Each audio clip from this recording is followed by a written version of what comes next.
everyone. Thanks for watching another one of our videos.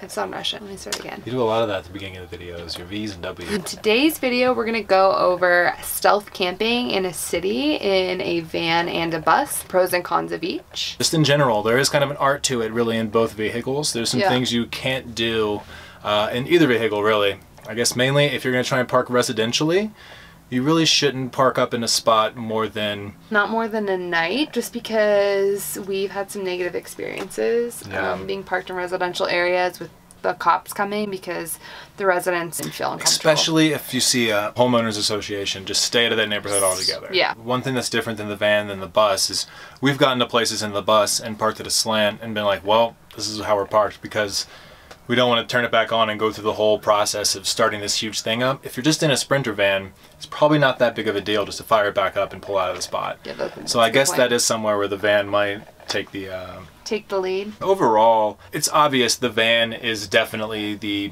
less obvious one to park in urban environments. Since you lived in a van before living in this short bus, what are some of the things that you kind of ran into while trying to stealth camp in the city in Boulder and near Denver in Colorado? There was no windows in the van.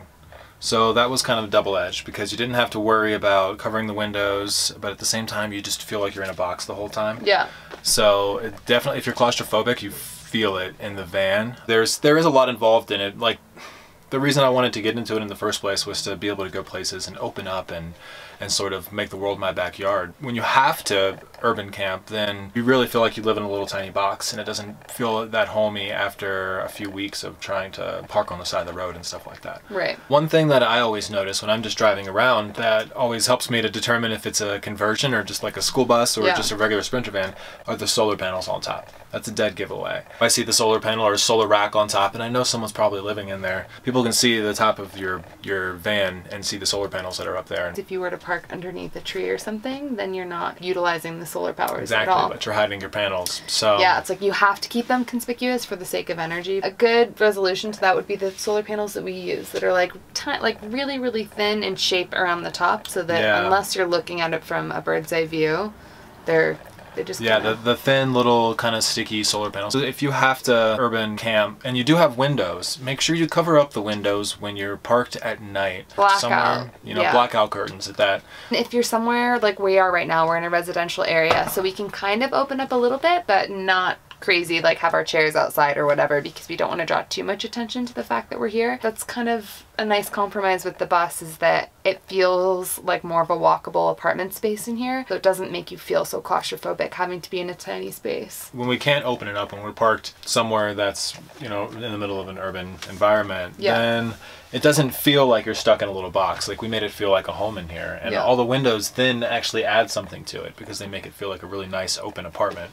Rather than just a closed-off box that you're living in. But it's still small enough as opposed to a long school bus that really isn't inconspicuous at all, and you can't really park in urban areas stealthily. So if you have to be in an urban area, we've tried this in Boulder and in Fort Collins, and try to find like an industrial road or a little industrial quadrant of businesses where you can just park on the road where people aren't going to be coming outside and seeing you really ever, as opposed to parking on like neighborhood streets or even in store parking lots where employees are coming in and will be able to see you if you're there for nights on end. Don't park in a parking lot of a grocery store that's not 24 hours.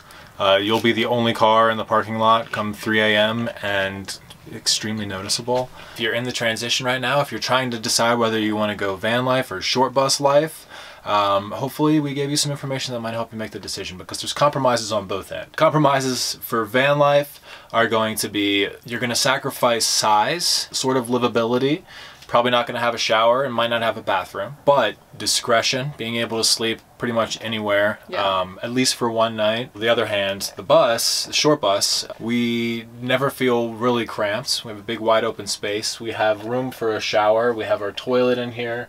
All your amenities without really feeling like we had to try too hard to cram it all in here. Right. But we've had the cops called and we've seen the cops multiple times. Multiple times. We've been kicked out of everywhere that you can imagine. We even got kicked out of Walmart. Walmart parking lot, not the store. After we had been there for one night, Yep. We were tossing a disc. Like, share, subscribe to our channel. We're like a baby channel with only, what, like 12 videos. And we'd really love your support if you like the type of content that we're putting out. Hey, friends. Hey, friends. Okay. Does my hair look weird and flat? If by weird you mean awesome. Ooh, baby. Can I be weird and creepy the whole time? Sure.